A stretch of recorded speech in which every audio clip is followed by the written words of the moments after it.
I think it's time we blow this scene. Get everybody in the stuff together. Okay, 3, 2, 1, let's jam. What did I think of Woman in the Window? Funny you should ask. What's up, everybody, and welcome to another edition of AGR's Pop Culture Reviews. Now, this movie baffled me a little bit, and the funny thing is that it's #1 on Netflix right now. Now, does that mean that it's a good film? Probably not. It just means that it's very commercial and a lot of people are interested in it. Now, like I said, I was very baffled by this film that I actually had to put 2 pages of notes together in order to talk about this movie. So let's just get right into it. This is my official review of The Woman in the Window. Let's take a closer look. So this movie has actually been adopted from a novel of the same name and is supposed to be inspired by Alfred Hitchcock, I guess. Now, there is a not so subtle nod to that in probably one of the first scenes in the movie where you see a big picture of Jimmy Stewart on a television set. Not very subtle, but I guess they're trying to capitalize on a much better film. Now, as I mentioned before, this is a really weird movie in an awkward way, certainly not in a good way. Now, it's supposed to be a movie about fears and phobias and traumas and various other psychological problems. The main focus is on a patient, or a psychologist I should say, that has agoraphobia, which is the fear of going into the outside or going outside of your house, so to speak. Now, I'm not a psychologist and I'm not an expert on this, but the way that they do this is so half-assed, I'm not even sure the shit works that way in this film. This film is just so bizarre, and I'll get into it a little bit later, but it really should have been a film about multiple personality disorders because it really doesn't know what it's trying to be. Again, I'll explain that probably towards the end of the review. This damn film kind of pulled a bait and switch on you, and again, I'll get into that. But what I have to say is that first of all, the movie has a stellar cast. Amy Adams, Gary Oldman, who is amazing in this movie for the little time that he has. Julianne Moore is fantastic. Anthony Mackie, I mean, he's great for the minute that he's in the film. I mean, he's wasted, but he's in the movie. And of course, Captain America himself. I don't know the actor's name right now, and I didn't do a Google search when I was doing this movie review, but Captain America is in this, or at least the Captain America from the Falcon and the Winter Soldier, who didn't quite become Captain America.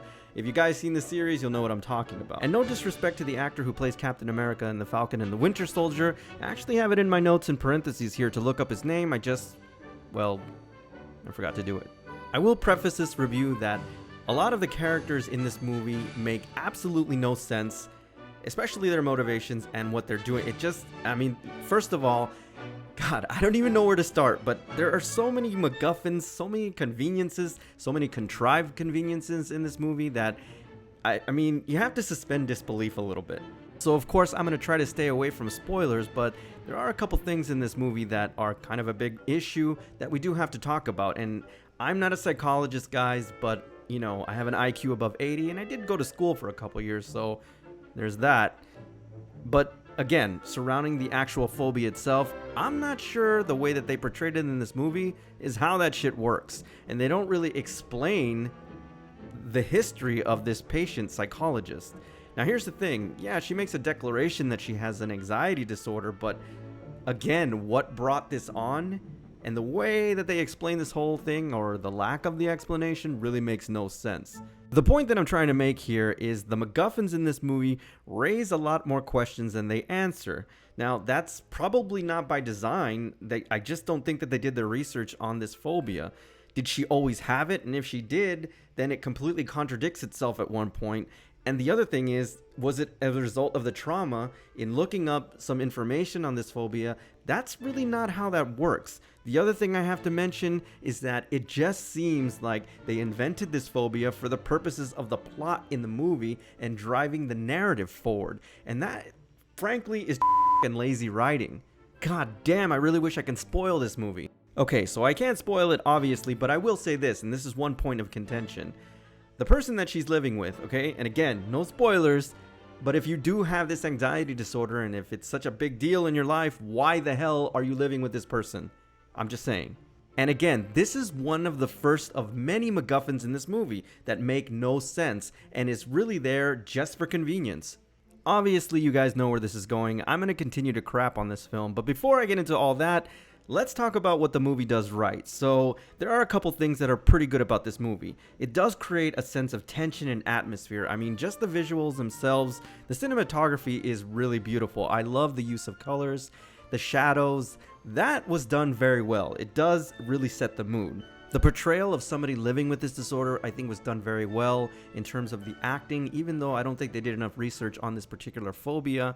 But the fact that they portray somebody as a recluse and not wanting to leave the house, I think overall that was done pretty well, albeit incredibly inconsistent at times, which was very jarring. And again, this is why I say this film kind of has multiple personalities. It doesn't know what it's trying to do. It's very sloppy. Now, there is a nice sense of a build-up to a climax, which doesn't really pay off. I'll talk about that a little bit later. And I love the fact that you really get a sense that this person or this patient is really descending into madness. This film is great at gaslighting you and thinking that what you're seeing is not really happening. Overall, that was very effective. Also, there was this really eerie, weird dialogue between Julianne Moore's character and Amy Adams that kind of personified trauma, loss, and grief, and that was very effective. But of course, all of that goodness aside, after this movie fails on every single point, it really is wasted potential. This could have been a much deeper analysis into somebody dealing with grief and loss and not being able to move on. Instead, they took the path of least resistance and it turned into a shit show. Think of the psychology behind somebody who is so traumatized by something that they've experienced that they're actually creating alternate realities as a defense mechanism to deal with this loss. I mean, that to me is much more terrifying than what actually ends up happening in this movie. It's almost as if they thought, almost like a third of the movie, that this is getting too cerebral. We're gonna start losing audiences, so let's just create MacGuffins because we really got to put some action in this movie. And oh my god, what a mistake that was. I know, I've used the word a lot. Alan, what the hell do you mean by MacGuffins? Well, they're convenient plot devices where people do stupid things, characters do irrational shit that normal, intelligent people would not do. And this is where I really got pissed off with this movie. Let's start with the police. This has to be the most incompetent police force on the planet. They are all you had to do was a quick Google search and this movie would have been over in 30 minutes. I mean, I wonder, at times I think maybe it could have been a lot deeper and just to mess with this person, the cops could have been in on this whole conspiracy. But no, they're not that smart. They're actually really stupid. Here, let me show you what I mean by a MacGuffin. I'm going to say something that's just convenient for the purposes of highlighting something funny in this video. Why were they so obtuse? Was it deliberate? How can you be so obtuse? What did you call me? Obtuse. Is it deliberate? See what I mean? MacGuffin, it's just convenient and comes out of frickin' nowhere. You know, if Amy Adams didn't have this phobia all of a sudden, again, that's very convenient. Instead of being a psychologist, she could have been a detective because she did their f***ing work for them. And again, this woman barely gets out of her bathrobe, let alone leave the goddamn house. Oh, and of course, when all this is said and done, and, everything finally comes to its disappointing end, the conversation that she has with the police in this movie is so goddamn insulting. I was just like, what? Are you freaking kidding me? Then, of course, to add insult to injury, and this is why I say this movie has a split personality, it just completely forgoes everything that it was building up to, and it just boils down to a shitty slasher film out of freaking nowhere. And finally, and I promise I'm going to stop after this because I know I'm going to spoil this film because I'm getting so upset, what the hell is the overall message of this film? That dealing with loss and grief is a lot easier when you confront a sociopath? Because that's essentially what happened. She just snaps out of her shit. Evidently, the cure for this phobia is just basically a prescription of really bad shit has to happen to other people to snap you out of your funk. And once you snap out of your shit, that's it. You move on, you get your deuces, I'm out. Okay, that's it, guys. I'm fucking movie. This movie is so lazy. The ending of this movie, God, I can't even put my words together, is so fucking lazy. It makes no sense. This movie is a freaking mess. It started out really good. It was building up to something. And then by the end of it, I don't know what the it was thinking. And I'm sorry I'm cursing so much, but this movie just insulted my intelligence. That's it. I'm out. All right, everybody. That's my official review on The Woman in the Window. I don't know how the hell this movie is number 1 on Netflix. I have no freaking idea.